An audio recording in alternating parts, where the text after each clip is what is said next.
On August 9, 2013, just after midnight, a frantic 911 call was placed from a rural stretch of land near Bronte, Texas.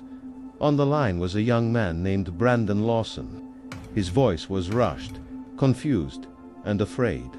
What he described in those few minutes would later become one of the most unsettling missing persons cases in America. Brandon was 26 years old, a father, and struggling with personal issues at the time. That night, after an argument with his girlfriend, he left their home and began driving south. Sometime after midnight, his truck ran out of gas along a desolate oilfield road. Surrounded by darkness, rough terrain, and silence, Brandon called his brother for help. Before we continue, help the channel, subscribe and leave your like. While waiting, Brandon dialed 911. The recording captures heavy breathing, broken sentences, and fear. He tells the dispatcher he is being chased, that there are people nearby. At one point, he says a phrase that would later haunt investigators and listeners alike. "I'm bleeding." The dispatcher struggles to understand his exact location. Brandon gives landmarks, mentions fences and oil rigs, but the terrain is vast and confusing.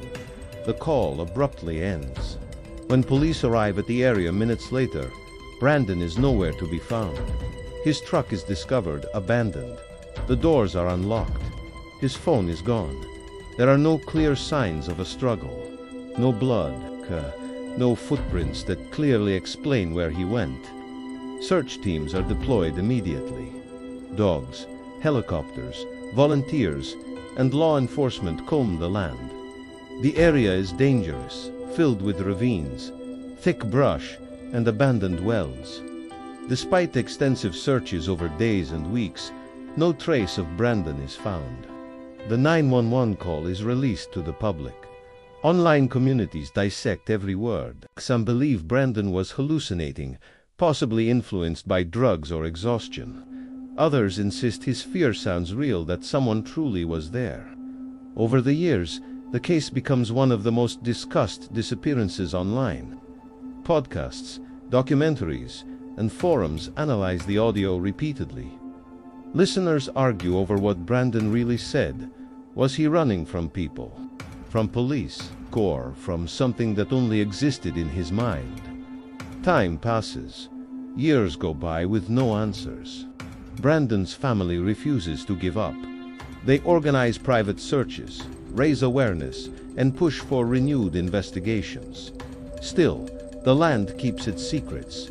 In 2022, nearly 9 years after Brandon vanished, a breakthrough finally comes. Human remains are discovered less than a mile from where his truck was found. DNA testing confirms what many feared: the remains belong to Brandon Lawson. Investigators determined that Brandon likely died shortly after the 911 call. The official conclusion points to accidental death, possibly due to disorientation, exposure, or injury in the harsh terrain. There is no evidence of foul play. Yet for many, questions remain. What exactly was Brandon experiencing that night? Why did his calls sound so desperate? Could his death have been prevented if responders had reached him faster? The Brandon Lawson case stands as a haunting reminder of how quickly confusion, fear, and isolation can turn deadly. A single phone call captured his final moments, leaving behind uncertainty, debate, and a family searching for peace. Thank you for watching Cold Case 5 Minutes. Subscribe and leave your like. Stay curious and remember, every mystery deserves to be remembered.